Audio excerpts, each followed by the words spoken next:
خالق قرآن کی زبان میں نبی مکرم صلی اللہ علیہ وآلہ وسلم کو حکم دیتا ہے کہ آپ ان سے کہہ دیجیے کیا تمہیں ایسے لوگوں کے بارے میں نہ بتاؤں بالاخسرین اعمالا جو اپنے زندگی کے کاموں کے اعتبار سے سب سے زیادہ نقصان میں ہیں، خسارے میں الذین ضل سعیہم فی الحیاۃ الدنیا، اس دنیا کی 4 دن کی زندگی میں جن کے سارے کام ضائع ہو گئے، جتنی کوششیں اور جتنے کام تھے سب برباد ہو گئے، حالانکہ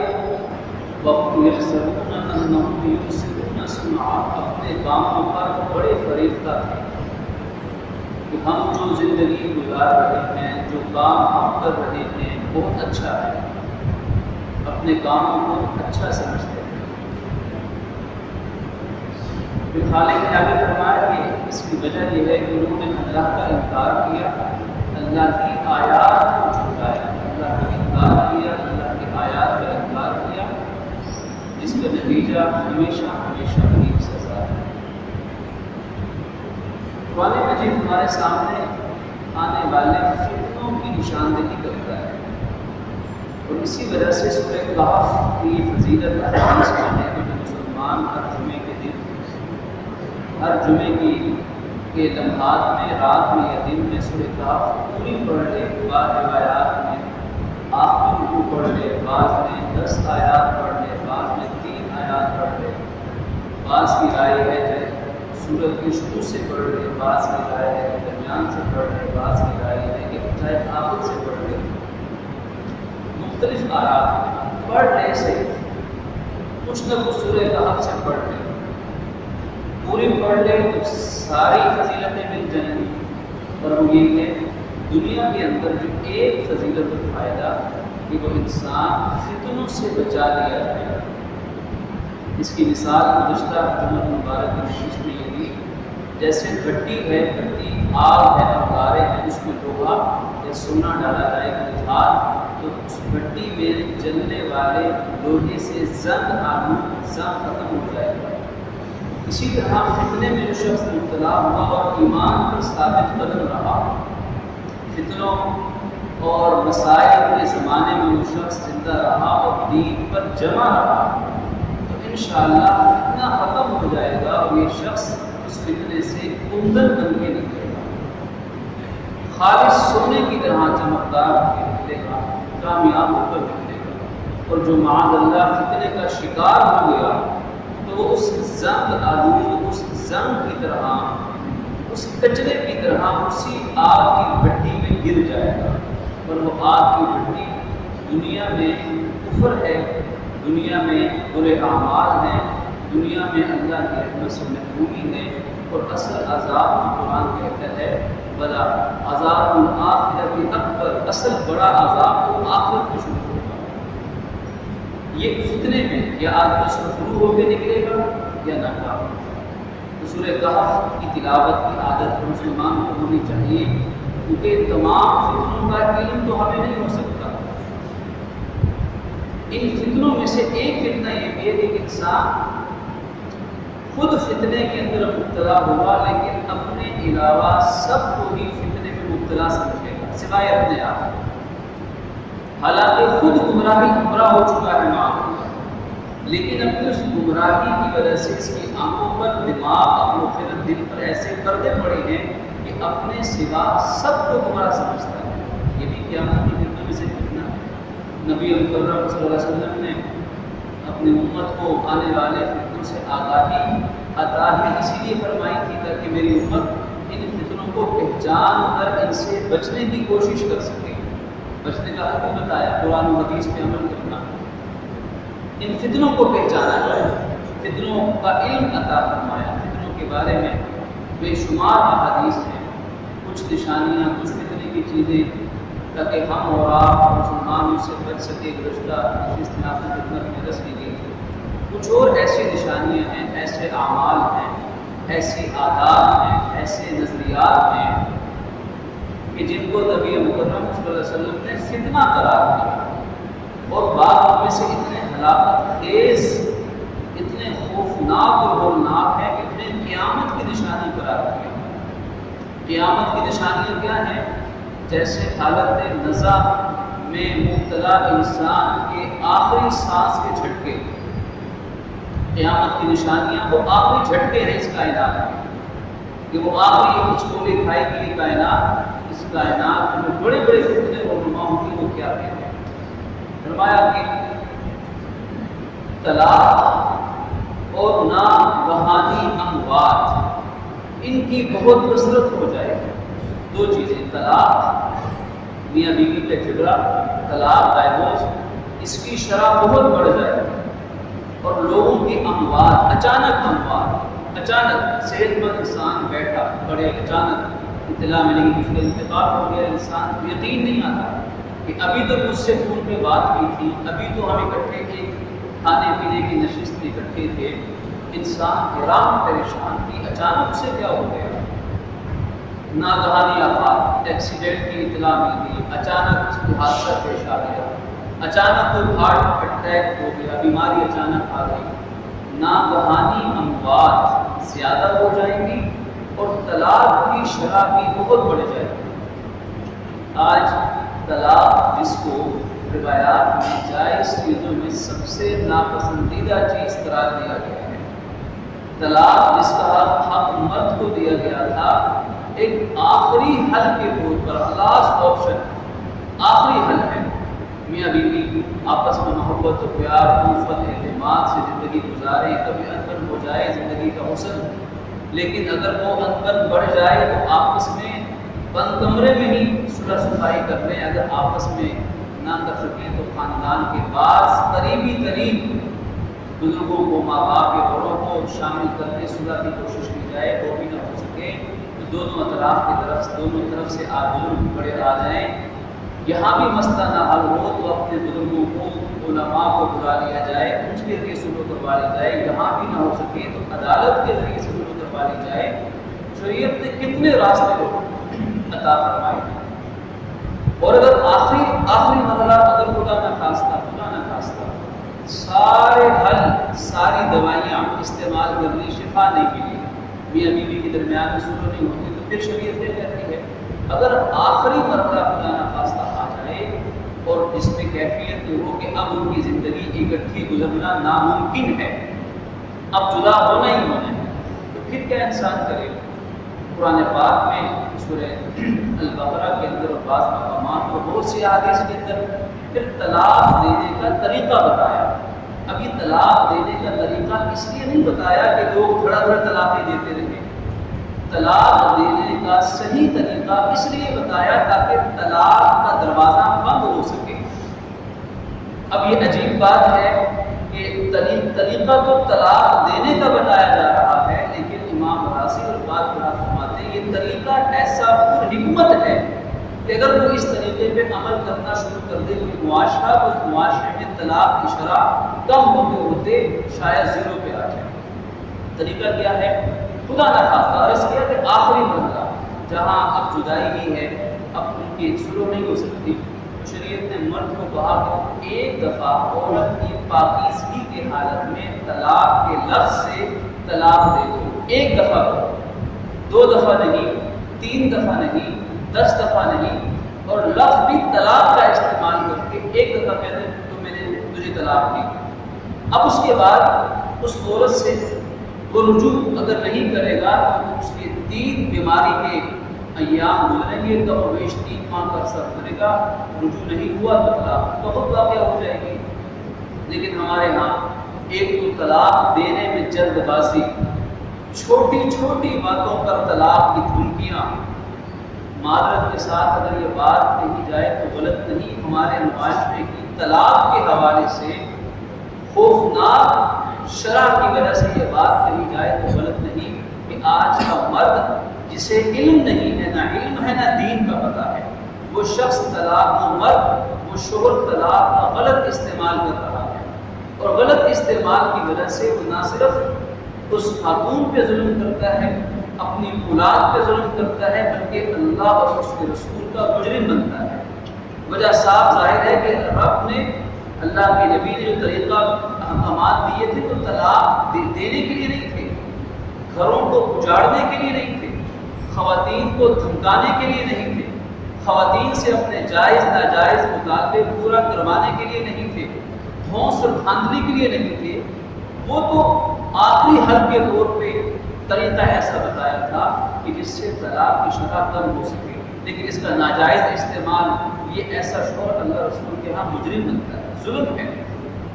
ناجائز طور پر ظالمانہ انداز میں بے قصور خاتون کو طلاق دینا یہ اس مرد کے لیے ناپسندیدہ ہے،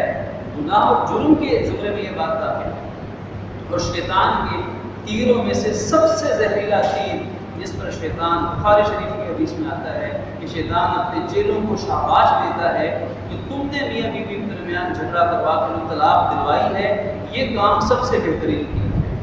اس لیے کہ اس ایک طلاق کے جو برے اثرات ہیں اس پہ گھنٹوں لگ سکتے ہیں کہ طلاق کے نقصانات معاشرے میں کیا ہوتے ہیں۔ طریقہ کیا بتایا؟ ایک دفعہ طلاق کا لفظ بول کے طلاق دے دے اور اس کے بعد رجوع نہ کرے تو کم و بیش 3 ماہ کے عرصے میں میاں بیوی نہیں رہیں گے، نکاح ختم ہو جائے گا۔ لیکن شریعت کا یہ جو حکیمانہ انداز ہے، آج یہ نہ اپنانے کی وجہ سے معاشرے کے اندر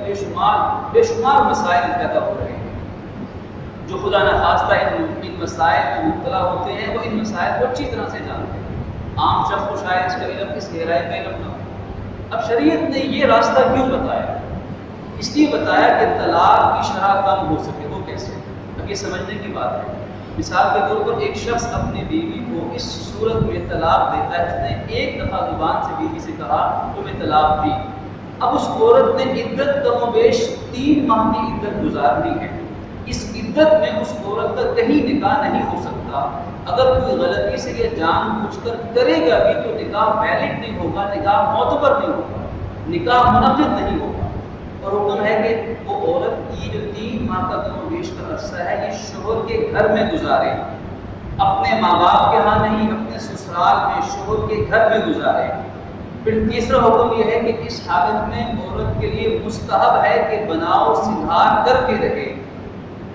اب اس شریعت کے حکم پہ غور کرنے کی ضرورت ہے کہ عورت تو طلاق میں کی عدت میں ہے، شوہر کے گھر میں رہ رہی ہے، بناؤ سنگھار کر کے رہنا اس عورت کے لیے مستحب ہے، اس لیے تاکہ شوہر بیوی کی طرف مائل ہو اور صلح صفائی ہو جائے۔ اور پھر اس کے ساتھ ساتھ اب شوہر کو حکم ہے کہ شوہر اس عرصے میں غور و فکر کرے۔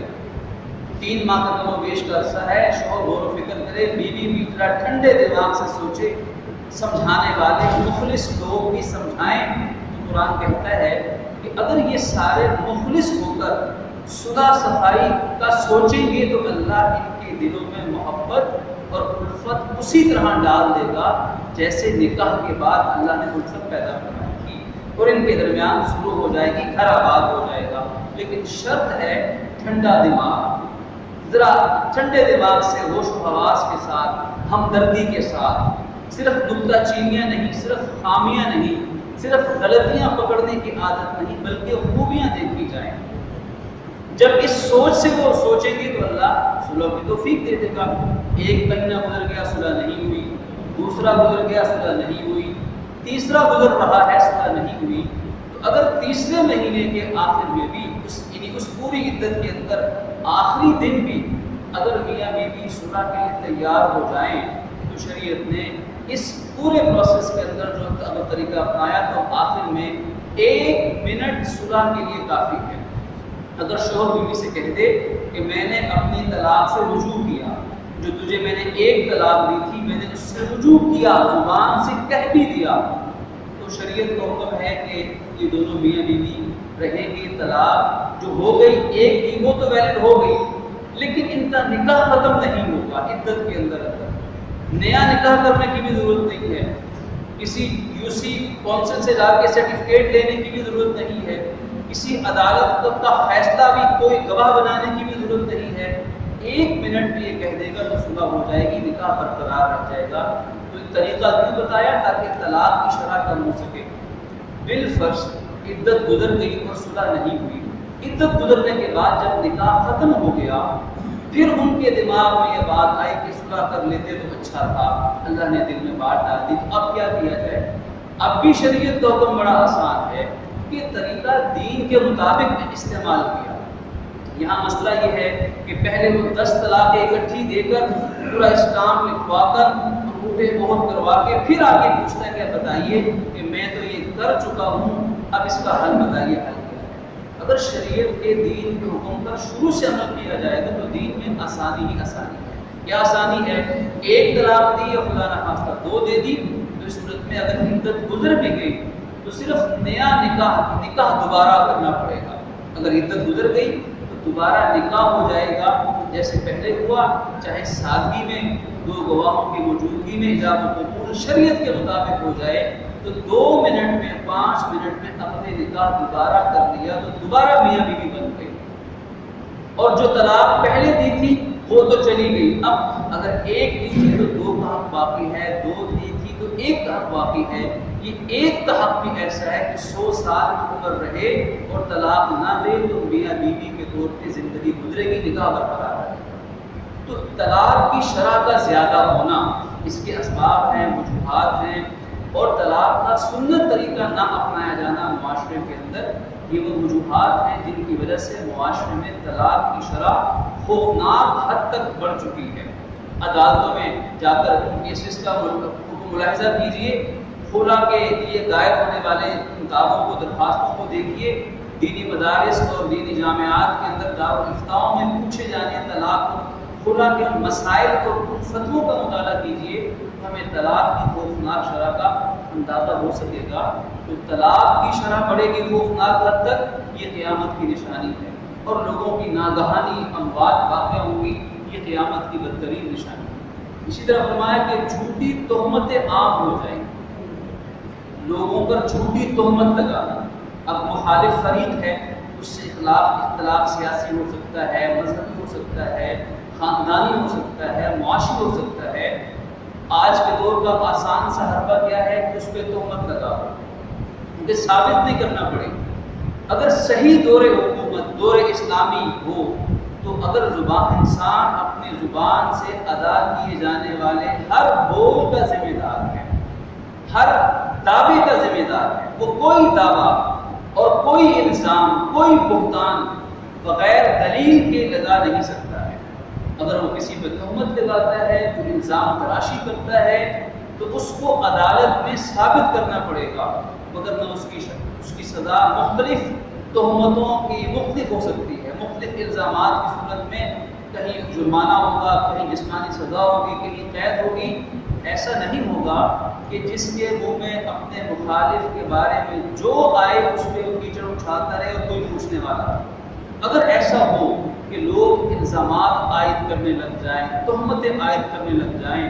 فرمایا بس یہ تو قیامت کی نشانی ہے اور یہ بڑا فتنہ ہے۔ اسی طرح فرمایا کہ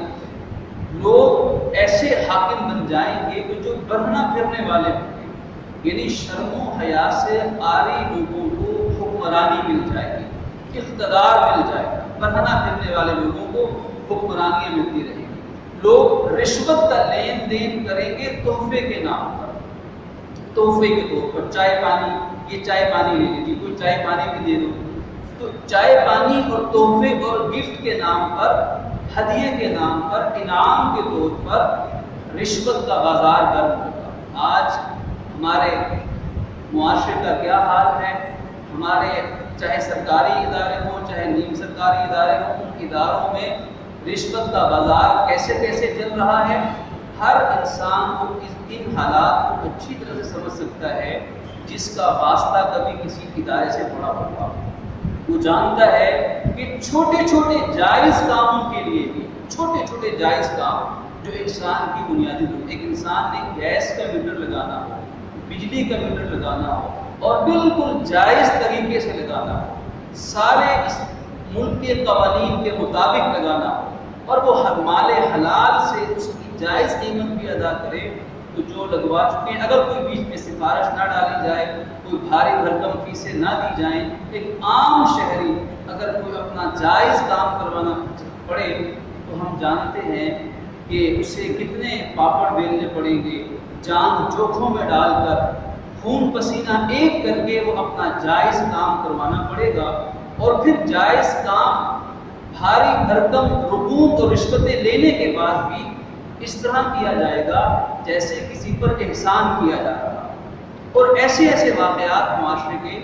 اسی معاشرے کی کہانی ہے اور قیامت کی نشانی ہے کہ جائز کام کر کے ان کرنے والوں کا رویہ ایسا ہوتا ہے جیسے احسان کا پہاڑ سر پہ رکھ دیا ہے۔ اپنی اس ڈیوٹی، جس ڈیوٹی کی انہیں قومی خزانے میں سے سیلریز ملتی ہے، جو اس عملے کی تنخواہ جس کام کی ہے، اس کام کا معاوضہ الگ سے وصول کر کے پھر احسان بھی جتلایا جاتا ہے۔ تو یہ رشوت کا جو بازار گرم ہے، رشوت تحفے کے طور پر، تحفے کے نام پر لین دین ہے، اللہ کے نبی نے تو رشوت دینے والے، رشوت دینے والے دونوں پر لعنت فرمائی، دونوں کے بارے میں فرمایا کلاہما فی النار، یہ دونوں جہنم کا ایندھن بنیں گے۔ اس لیے کہ جائز کام کے لیے اپنی ذمہ داری کو، اپنے فرض منصبی کو، اس کے اپنے تنخواہ اور جائز حلال منافع کے علاوہ ایکسٹرا کوئی نفع لے کر کرنا، اسی کا نام رشوت ہے۔ یا ناجائز کام لینا، ناجائز کام کرنا، اس کے جو معاوضہ لینا، وہ بھی رشوت ہے۔ تو رشوت وہ قیامت کی نشانیوں میں سے ایک نشانی تب ہے جب وہ معاشرے میں عام ہو جائے۔ اور اس کا ایک معنی علماء محدثین نے یہ بھی لکھا ہے کہ جس معاشرے میں رشوت عام ہو جائے، سمجھ لو اس معاشرے کی قیامت آ گئی ہے۔ چاہے دنیا کی قیامت عمر پوری ہونے پر آئے، باقی کائنات تو تب فنا ہوگی جب سود ٹوٹا جائے گا، لیکن جس معاشرے میں، جس علاقے میں، جس ادارے میں، جس محکمے میں، جس محکمے کے جس ڈپارٹمنٹ میں جب رشوت ستانی عام ہو جائے گی تو سمجھ لو کہ اس ادارے کی موت واقع ہو گئی ہے۔ اب وہ ادارہ قیامت کے منظر میں ڈوب گیا، اس کی قیامت قائم ہو گئی۔ اب اس ادارے کا کوئی پرسان حال نہیں ہوگا، کوئی پوچھنے والا نہیں ہوگا، کوئی اس کو بہتر کرنے والا نہیں ہوگا۔ جو کرنے والے لوگ ہوں گے، لوگ ان پر ہنسیں گے۔ ان نشانیوں میں سے ایک نشانی یہ بھی بیان کی گئی ہے کہ لوگ اس طرح باتیں کیا کریں کہ فلاں علاقے کے اندر ایک دیانتدار انسان رہتا ہے۔ اللہ اکبر۔ اب اسلوب غور فرمائیے کہ دیانتداری، حلال رزق کمانا، شرافت، نظافت، خاندانی وقار، اخلاص، عدل، انصاف، ان چیزوں کا نایاب ہونا، اس کا عالم کیا ہوگا کہ لوگ یوں کہا کریں گے کہ فلاں محکمے میں ایک دیانتدار آدمی بھی رہتا ہے، فلاں ڈپارٹمنٹ میں فلاں شخص جو ہے نا وہ آپ کو دیانتدار ملے گا، وہ آپ کی جائز کام کے لیے جائز مدد کرے گا۔ فلاں شہر میں، فلاں گاؤں میں، علاقے میں ایک ایسا آدمی ہے جو انصاف سے کام کرتا ہے۔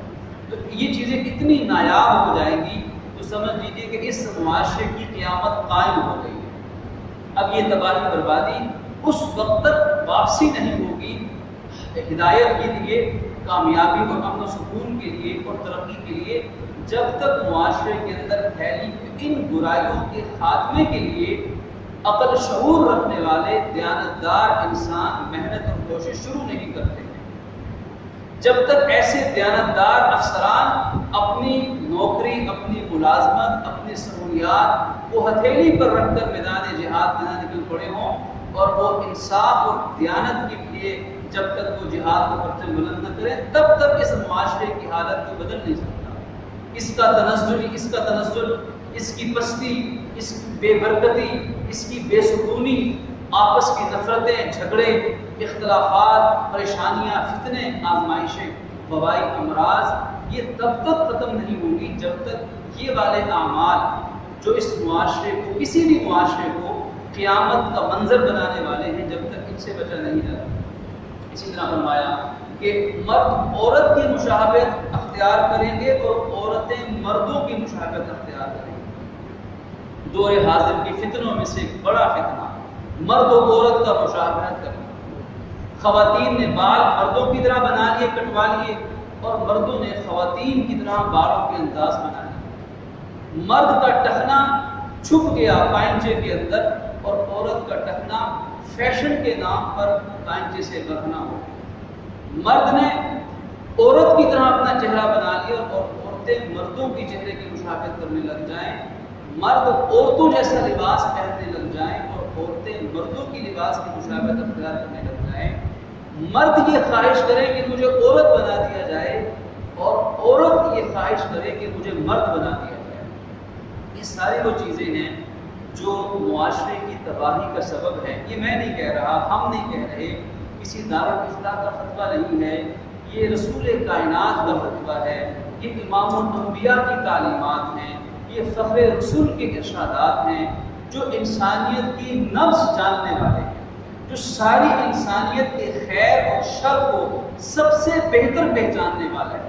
جو یہ جانتے ہیں کہ معاشرے اور قومیں کب برباد ہوتی ہیں اور کوئی معاشرہ یا قوم کب ترقی کر کے پوری دنیا پہ غالب آتا ہے۔ ان سے بہتر رمز شناس کائنات میں کوئی نہیں آ سکتا، ان سے بہتر محسن کائنات کوئی نہیں ہے، ان سے بڑھ کر کوئی انسانیت کا خیر خواہ کوئی نہیں ہے، ان سے بڑھ کر انسانیت کے لیے رونے والا کوئی نہیں ہے، ان سے بڑھ کر انسانیت کے لیے اللہ سے مانگنے والا کوئی نہیں، یہ ان کی تعلیمات ہے۔ کہ جب ایسا ہونے لگ جائے کہ نوجوانوں میں یہ لت پڑ جائے کہ مرد عورتوں جیسے مشابہت گفتار میں، کردار میں اختیار کرے اور خواتین مردوں کی مشابہت میں لگ پڑے، تو پھر فرمایا کہ یہ قیامت ہے، اس فتنے سے بچنے کی کوشش کرو۔ اسی طرح فرمایا زکوٰۃ کو لوگ تجارت بنا لیں گے، زکوٰۃ دیں گے، لیکن کوئی زکوٰۃ دے کر اس مزدور سے کہے گا کہ یہ جو تمہارے 800 روپے میں نے اس آج کی جو تمہاری کمائی تھی، اس 800 روپے میں سے میں نے تمہیں 400 زکوٰۃ کے دے دیے اور 400 تمہاری دیہڑی دے۔ اب یہ ہوا کہ اس نے زکوٰۃ کو تجارت بنا دیا، یعنی سیلری کی مد میں زکوٰۃ دینے لگ جائے۔ کسی نے قرض دینا تھا، وہ قرض نہیں دے سکتا یا نہیں دیتا، اور وہ اس قرض کو زکوٰۃ کی نیت کر کے معاف کر دیتا ہے، یہ بھی زکوٰۃ تجارت بن گئی۔ اور پھر تیسرے معنی یہ ہے کہ زکوٰۃ دینے سے وہ دنیا کا نفع چاہے گا، وہ ایسی جگہ پہ زکوٰۃ خرچ کرے گا، وہ شخص جس پہ زکوٰۃ فرض ہے وہ ایسی جگہ زکوٰۃ کا پیسہ دے گا جہاں سے کوئی سوچے گا کہ مجھے دنیا کا کوئی فائدہ مل سکتا ہو، کوئی دنیا کا فائدہ یا نفع کما لوں۔ تو اس زکوٰۃ کو جو کہ محض اللہ کی رضا کے لیے غریب کو دینی چاہیے تھی، بغیر دنیا کے نفع کے لالچ کے اور بغیر کسی بدلے کے، اس نے اس زکوٰۃ جیسی اہم عبادت کو بھی اس نے تجارت اور معیشت بنا دیا۔ تو یہ بھی قیامت کی نشانی ہے۔ اللہ رب العالمین سے دعا فرمائیے پروردگار عالم ہمیں ان لوگوں میں شامل فرمائے جب زندگیاں گزار کر جائیں تو خالق ان سے راضی ہو چکا ہو، اور ہر فتنے سے ہمیں اور امت مسلمہ کو بچنے کی فکر اور محنت کی توفیق عطا فرمائے۔